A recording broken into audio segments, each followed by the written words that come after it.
À la une, l'Organisation interafricaine du café a organisé un atelier de conception du fonds qui devrait entraîner le développement du secteur café en Afrique. Et puis dans ce journal, nous parlerons aussi des 187 millions de francs CFA de primes à la qualité des producteurs du café au titre de l'exercice 2015. Une initiative des dirigeants de la société coopérative des éco-agriculteurs modernes de Méagui et Camon. Bonsoir à tous et merci de nous rejoindre sur Business 24 Africa. Les 28 et 29 avril, Abidjan, la capitale économique de la Côte d'Ivoire, a abrité une action du Fonds du café africain, une initiative de l'Organisation interafricaine du café en partenariat avec la Banque africaine de développement. S'il voit le jour, ce fonds devrait entraîner le développement du secteur café en Afrique, favoriser sa compétitivité et sa durabilité. Lawani Babatunde. Les acteurs africains de la filière du café ont séjourné pendant 48 heures sur les bords de la lagune Ébrié pour réfléchir à la renaissance du café face à la concurrence étrangère.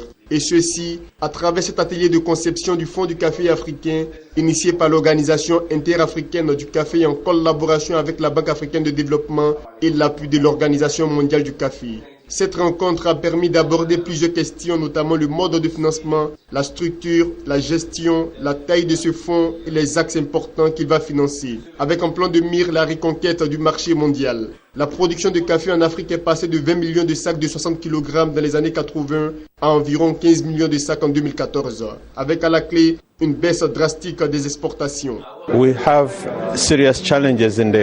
avons de sérieux défis à relever dans le secteur du café en Afrique. Et ces défis sont dus à l'absence de financement, mais également à l'absence de connaissances technologiques. Ce nouveau fonds devrait apporter une assistance technique, principalement aux producteurs pour leur permettre d'augmenter leur niveau de production, et devrait également conduire à la création d'une plateforme de partenariat public-privé, indispensable pour apporter une valeur ajoutée sur toute la chaîne de production en Afrique.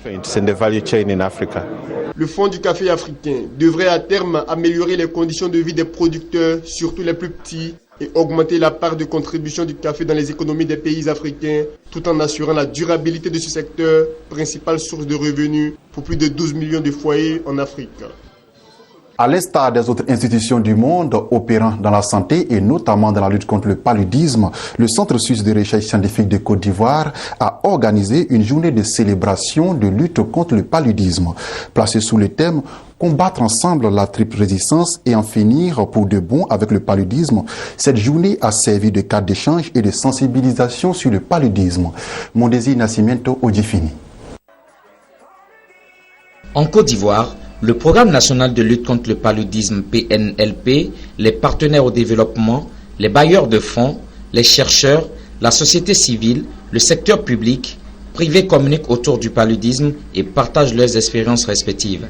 À l'instar d'autres structures et acteurs de la lutte anti-paludique, le Centre suisse de recherche scientifique en Côte d'Ivoire, CSRS, célèbre la journée dédiée à la lutte contre le paludisme.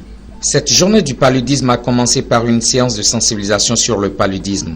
Y ont pris part les chercheurs et employés du CSRS, les étudiants des filières de biologie, les techniciens et médecins de formation sanitaire et élèves du lycée moderne de Sougon et Yopougon.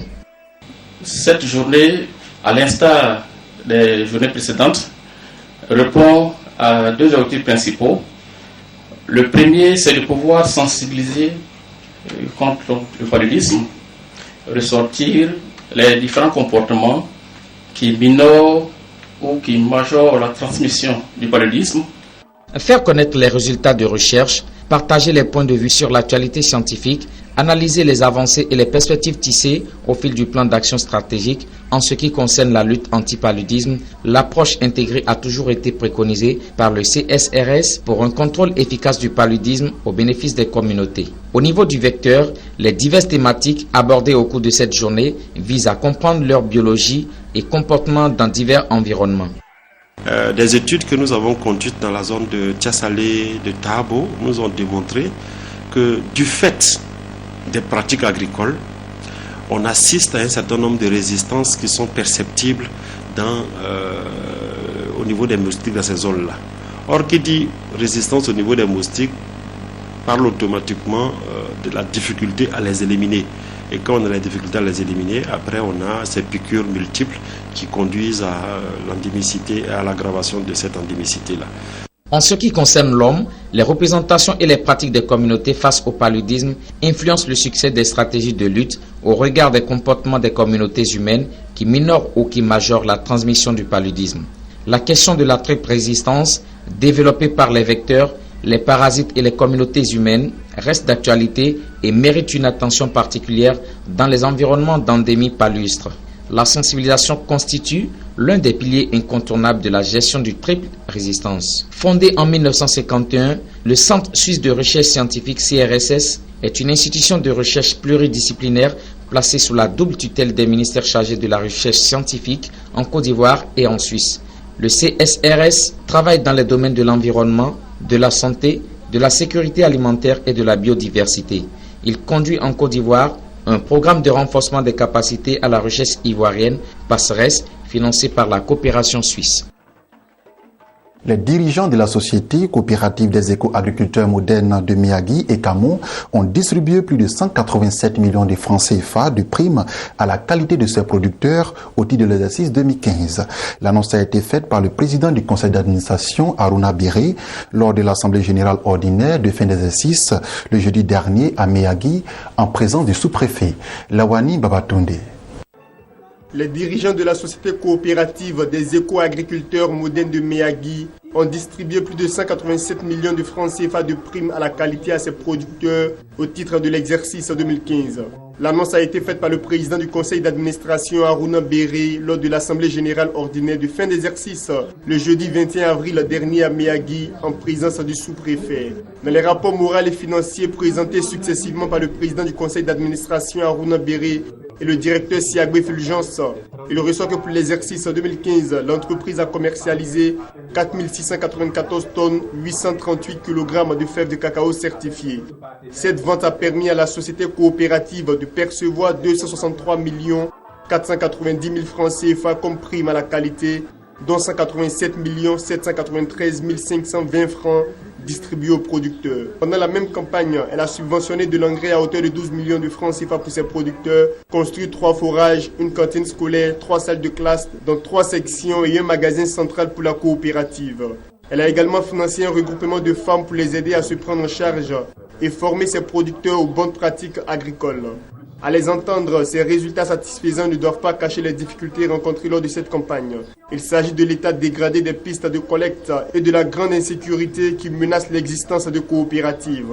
Le directeur départemental de l'agriculture et du développement rural Diomandé Lassina, le chef de zone Anadé Ndoliwa Ndoli et le délégué régional du conseil du café cacao Fadiga Dey Mamadou ont tour à tous salué les performances de la société coopérative qui fait figure de modèle de gestion dans la région. Ils ont exhorté les dirigeants à poursuivre l'œuvre de construction de l'entreprise et à épouser les valeurs de probité, de transparence et de rigueur dans la gestion de la chose commune. Ils n'ont pas manqué d'exhorter les producteurs membres à la fidélité et au respect des bonnes pratiques agricoles. Nous venons d'assister à une belle cérémonie, en l'occurrence l'Assemblée générale ordinaire de la coopérative ECAMOM, qui est une des meilleures coopératives de Soubré. Il y a de très bons résultats et chaque année les résultats vont en croissant. Cette année c'est 27% de croissance au niveau de la quantité. Ça en est de même pour la qualité et pour le revenu reversé aux producteurs. C'est plus de 4 milliards qui ont été reversés aux producteurs et je pense que ce sont des belles performances. Nous encourageons la coopérative à aller de l'avant. Le sous-préfet Traoré Amadou a quant à lui invité les autres sociétés coopératives à suivre l'exemple des CAMOM en organisant leur assemblée générale dans les délais impartis par la loi et s'engager dans une gestion rigoureuse pour le bonheur des producteurs. La double cérémonie de célébration des villages FDAL, fin à la défécation à l'air libre par la construction des latrines et la célébration des lauréats du concours national du meilleur dispositif de lavage de mains a eu lieu le jeudi 21 avril à Gabiagi dans le département de San Pedro. Organisée par la Croix-Rouge et ses partenaires, cette action s'inscrit dans le cadre du programme Femmes, programme d'hydraulique et d'assainissement pour le millénaire financé par l'Union européenne et l'UNICEF. Marie-Josée Kwasi.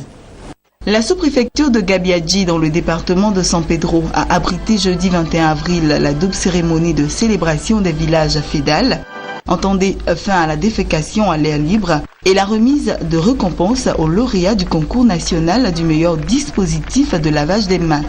Cette action s'inscrit dans le cadre du programme FEMM, programme d'hydraulique et d'assainissement pour le millénaire, financé par l'Union européenne et l'UNICEF, dont la Croix-Rouge est l'opérateur de mise en œuvre sur le terrain. Le projet FEMM est le projet un programme d'hydraulique et d'assainissement pour le millénaire qui est financé par l'Union européenne et l'UNICEF. L'objectif pour nous, il est de mettre fin à la défécation à l'air libre dans les villages dans lesquels nous travaillons. C'est-à-dire que chaque ménage se construise une latrine et de promouvoir de bonnes pratiques d'hygiène, dont notamment le lavage des mains. Aujourd'hui, on s'est retrouvé donc à Gabiagui avec l'ensemble des partenaires pour célébrer d'une part les villages du département de San Pedro qui avaient mis fin à la défécation à l'air libre et d'autre part célébrer également les lauréats du concours national du meilleur dispositif de lavage des mains, donc qui consiste globalement à créer des dispositifs de lavage des mains innovants à partir de méthodes et de matériaux traditionnels au sein des localités dans lesquelles nous intervenons. Nous souhaitons que les villages soient propres. Propres pour leur bien-être, propres pour leur santé, propres pour celle de leurs enfants. Et après tout, ça fait aussi de l'économie. Si on dépense moins pour se soigner, chaque village, chaque ménage fait de l'économie. Et nous nous engageons, comme on dit, vers un développement durable. Lors de cette cérémonie, les villages qui ont décidé de mettre fin à la défécation à l'air libre ont reçu des certificats. Quant aux créateurs, lauréats des meilleurs dispositifs de lavage des mains, ils ont reçu du matériel hygiénique et d'assainissement. Vraiment, je suis fier, je suis très content. Je remercie la Croix-Rouge, je remercie l'UNICEF, tous ceux-là même qui ont permis que nous puissions partir à bout à ce projet-là. Je suis très content. Ce sont au total 49 localités de la sous-préfecture de San Pedro qui sont parvenues à mettre fin à la défécation à l'air libre. Le projet FEMM, programme d'hydraulique et d'assainissement pour le millénaire, est cofinancé par l'UNICEF et l'Union européenne pour une durée de 39 mois à partir du 1er août 2013. Terminons ce journal avec cette information en images. Selon une information rapportée par le média égyptien Amwal Al-Ghad, le groupe japonais Canon, qui est spécialisé dans la production et la commercialisation des appareils d'imagerie, de reprographie et d'accessoires électroniques, notamment à usage médical, veut implanter une filiale en Afrique, en Égypte, en Afrique du Sud, au Maroc et au Nigeria. C'est ici que prend fin ce journal. Merci de nous avoir suivis et continuez de vous informer sur Business 24 Africa, la chaîne panafricaine d'information économique.